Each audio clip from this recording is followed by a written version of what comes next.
আমরা তিন বন্ধু মিলে গেছিলাম কলকাতা পুলিশে এসআইয়ের আমাদের মাঠ ছিল,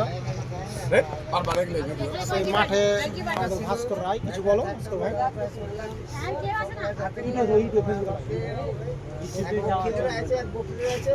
বলো ভালো করে কথা বসে ভিডিও। ট্রেনে ভালো তো, ট্রেন যাতায়াতের সময় কিছু বলতে হয়, বলো না। এই যে আমাদের মেন্টর, এদিকে তাকাও, এটা আমাদের মেন্টর, গাইডার যাকে বলা হয়। দেখো না ওর ভাষা খারাপ হয়ে যাবে তখন ভিডিওতে যখন চলাবে। রুকসানার স্বামী ভাতার, রুকসানার ভাতার। আর এটা আমাদের কি তোমারটার নাম?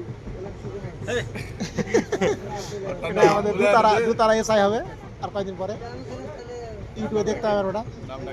বলো কিছু বলো, কি মাঠ কিরকম হলো? মাঠটা কিরকম হলো তোমার অভিজ্ঞতা জানাও। সুন্দর। তারপরে এটা ভিডিও ছাড়তেই পারবে না, ভালো লেগেছে।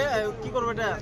ইউটিউব ছাড়বো। এটা ভোগা দেয়া, এটা ওই ছাড়তে পারবে না। আমি বলছিলাম যে বলো না তোমার অভিজ্ঞতা বলো না। কয়েকদিন পরে তো কলকাতা ডব্লিউ পুলিশের এই মাঠ আছে, বলো কি বার্তা দিবেন ওদের মাঠটা কাছে? কেমন? আমি ভালো করে ভিডিও। মাঠটা খুব সুন্দর মাঠ।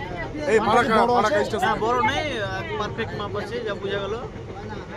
সবাই আমাকে দেখা ছোট মনে হয়েছে। ছোট তো হবে না, কিন্তু বড় নাই, পারফেক্ট নাই। মাঠটা খুব ফার্স্ট ক্লাস, মাঠটা খুব ফার্স্ট ক্লাস। ফার্স্ট ক্লাস খালি পায়ে ধরা যাবে।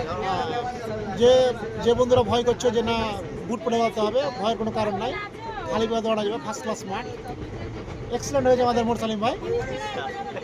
আপনারা দোয়া করবেন যেন এই পরবর্তীতে দু তারা লেগে যায়। ভাস্কর ভাই বলো কিছু, বলো তোমার অভিজ্ঞতা বলো, মাঠটা কেমন বলো। এখনই বলতে হবে, নাহলে তো দেরি হয়ে যেত। নাম্বারটা খুব ভালো। যাই হোক, এই এগুলো ভিডিও ছাড়া যাবে না।